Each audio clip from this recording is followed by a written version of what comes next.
There's a lot of things to talk about this morning with Matt Vickers, who is, of course, Deputy Chairman of the Conservative Party and MP as well for that lovely part of the world up there in the northeast of England. Matt, a very good morning to you. Good morning, Mike. Very nice to see you. When we all get to go home and do the real deal, knock on doors, and it's chucking it down here. Yeah. Absolutely drenched. Yeah, well, I was soaking wet this morning coming into work, but it seems to have cleared up. I can see actually patches of blue sky, but, you know, it'll be good for you to find out what it is the good people of Stockton think, because in the front page of the Daily Mail this morning, we've got the boasting Just Stop Oil activists claiming that they're now running the Labour Party. What do you make of that? Well, I think they might be running the Labour Party by the looks of things. It is unbelievable, isn't it? We've seen all the announcements this week. We've seen the pressures on people's pockets. We've decided to give more licences to oil and gas because it's just the right thing to do. It's just on every sphere.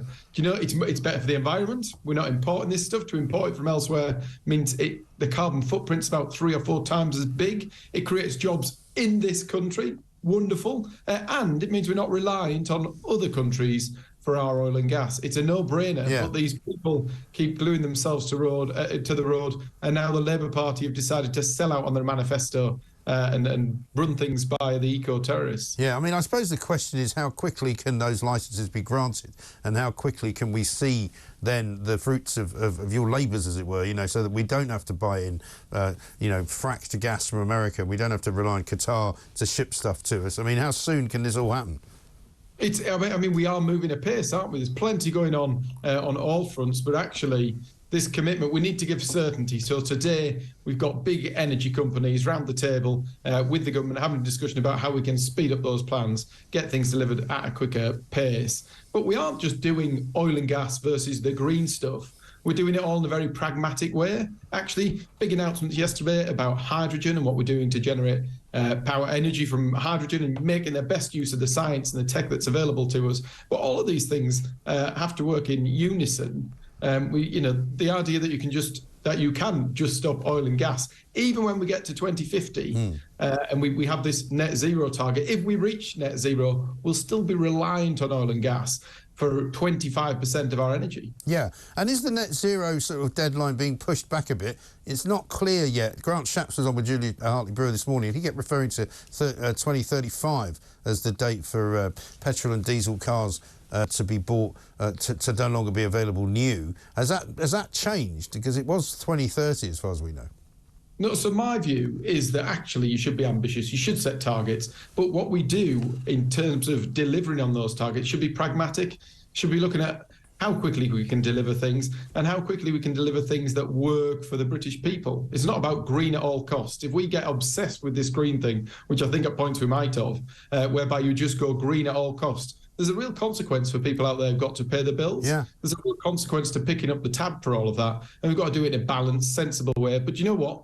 We're leading the pack. For all these eco warriors out there telling you we're terrible, we're polluting at a rate of knots, actually, of the G7, the UK is leading the pack. We're decarbonising faster than anybody, but we've got to do it in a pragmatic, realistic way that's fair on the people who pay the bills. Well, I think I can tell you that that's exactly the message that people who watch this show want to hear, because they want to, you know, if necessary, make life better for their children and their grandchildren, but they don't want to pay a premium for it. They want to be able to do the things that are being recommended, so to save energy or to drive a car which is less polluting, all of that stuff, fine, but don't keep charging them and don't allow them to be paying through the nose for it.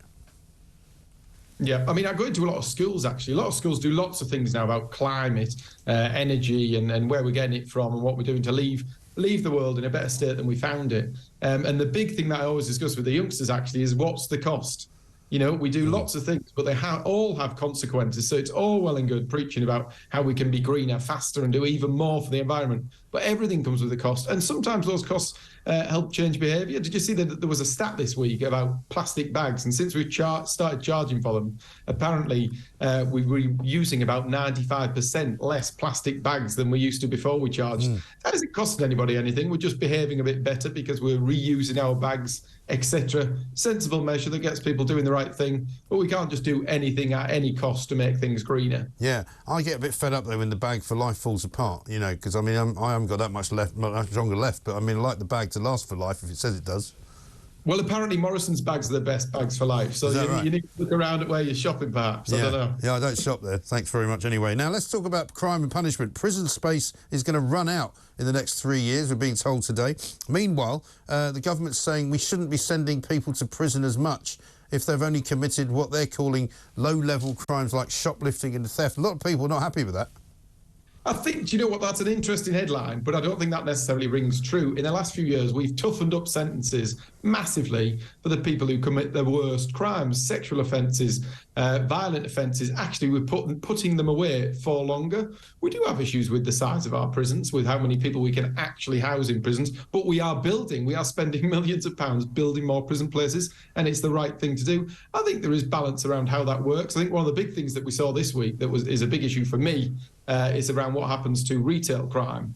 So you may remember I read that a little bit of a rebellion on toughening up sentences for people who assault retail workers. This week we've announced that there are going to be tougher sentences for those who constantly, go out there shoplifting week after week after week, driving the cost of our basket up when we go shopping and just making life a misery for those people who work in shops. So I think you've got to take it in the round. I'm not sure that when you look at it, actually, we are tougher across the piece in terms of the sentences we're opposing. But there are examples where now they're saying that caution should be issued more quickly. Yeah, but the reality, though, Matt, is that a shoplifter, for example, would have to commit about 50 crimes before being locked up. And I know that you'll say, you may be right to say that you're locking up serious offenders and putting them away for longer, and that's fine.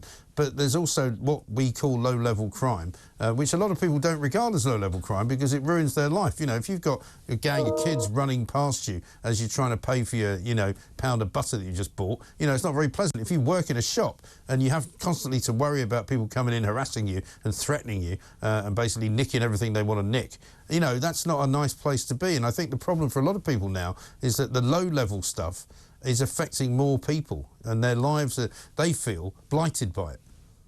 So I think, I entirely agree. And actually part of what we're saying with these cautions and part of what's come out about the cautions is the fact that the justice is going to be quicker because the police will caution you. It won't go off for months and months to court, which actually is the worst thing. One of the problems that we've got in our part of the world, actually, is that some of these youngsters who are off the rails, the parents are letting them do what the hell they like, and the consequences for those things take months and months and months, and the kids carry on doing it. Actually, if that consequence is quicker, it might be lighter in this case in the terms of a caution. But actually, you need to make those cautions. The caution hits them quicker. It happens. It's on the record, and they can go and learn the lesson.